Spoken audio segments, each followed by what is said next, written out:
China isn't about to invade Taiwan. But the two sides are on a dangerous path. The dramatic statement came after China sent its highest number of warplanes yet into the skies above waters southwest of the island.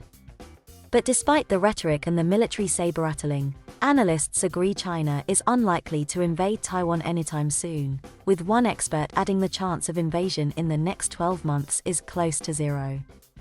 Beijing has cast waves of aggression toward the island ever since the former nationalist government fled there at the end of the Chinese Civil War in 1949. Despite Beijing's most recent aerial maneuvers, life goes on as normal in Taiwan's capital, Taipei. The public is largely unconcerned about the threat of invasion, and the regular incursions barely warrant a mention on the front page of newspapers. But that doesn't mean there's no reason for alarm, and experts worry that if Chinese Communist Party leaders believe they have no hope of a peaceful reunification, they may turn to more drastic measures to fulfill their ambitions. China's red lines. In the first 5 days of October, more than 150 planes from China's People's Liberation Army Air Force entered Taiwan's Air Defense Identification Zone, the area surrounding the island where Taipei says it will respond to any incursions. Although Taiwan and China have been separately governed for more than 70 years, Beijing views the democratic island of 24 million people as part of its territory and has regularly stated its aim of reunification, despite the fact Taiwan has never been ruled by the Chinese Communist Party. But despite Beijing's best efforts, Taiwan has gained more global influence since early 2020. And the support extends beyond Asia-Pacific. For example, in September, Lithuania became the first European nation in decades to allow Taiwan to have a diplomatic mission under its own name. Taiwan's closer relations with the United States have emboldened it on the world stage. Under the Trump administration in 2020, Taiwan welcomed some of its highest-profile U.S. visitors in decades, and to Beijing's frustration, the Biden administration has not reversed that trend. J. Michael Cole, a Taipei-based senior fellow with Global Institute Taiwan, said the growing tensions between the US and China had also helped Taiwan boost its profile. Taiwan realizes that the international community is becoming a little bit more accommodating to Taiwan, more understanding of the role that Taiwan, as a liberal democracy, has to play in this growing clash of ideologies, he said.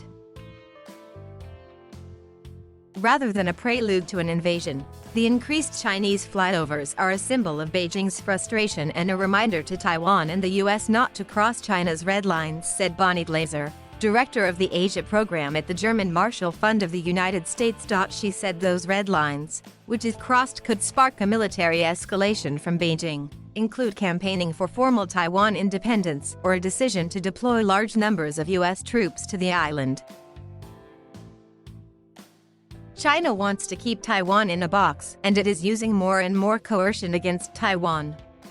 They want to intimidate Taiwan, she said. By putting pressure on Taiwan, President Xi Jinping is trying to shore up support ahead of the 2022 Chinese Communist Party Congress.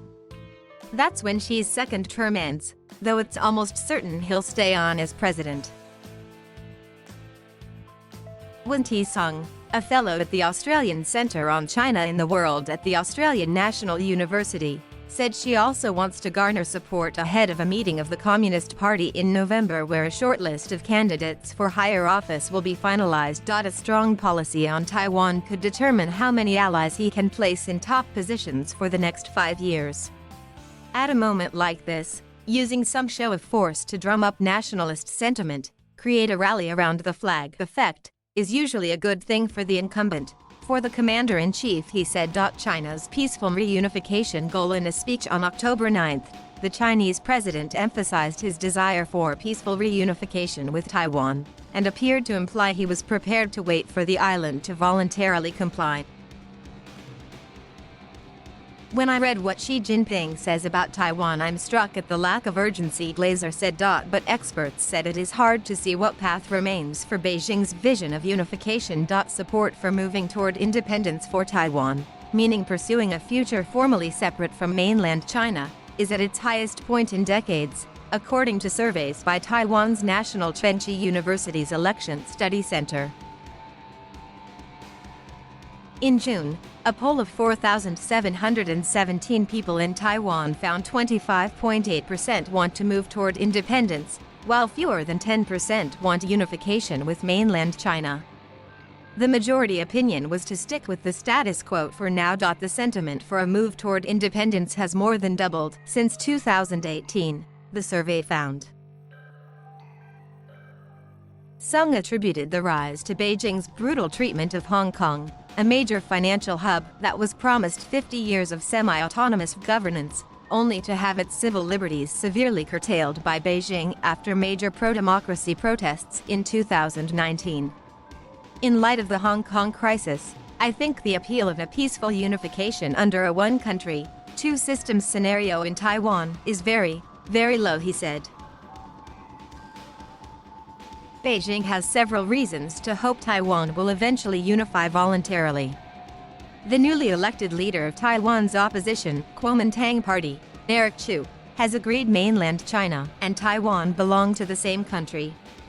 He has also promised to restart communication channels with Beijing if the KMT is elected in 2024. Taiwan invasion may be counterproductive. Any Chinese invasion of Taiwan won't come without warning, experts said. Before any military action against Taiwan's main island, there would likely be an attack on Taiwanese-administered islands in the South China Sea or potentially a blockade of international trade with the island, they said. In the meantime, the Chinese government is determined to pile the pressure on Taiwan. China regularly opposes Taiwan's involvement in any international forums, sometimes going to extreme lengths to dissuade countries from including the island. Even at the height of the pandemic, Beijing refused to allow Taiwan's participation in the World Health Organization, concerned it might give the impression the island was not part of China. When the issue of Taiwan's membership came up at a meeting in May, China's ambassador to the UN Chen Su said countries should stop politicizing health issues and using Taiwan issues to interfere in China's internal affairs. Thank you for watching. Please subscribe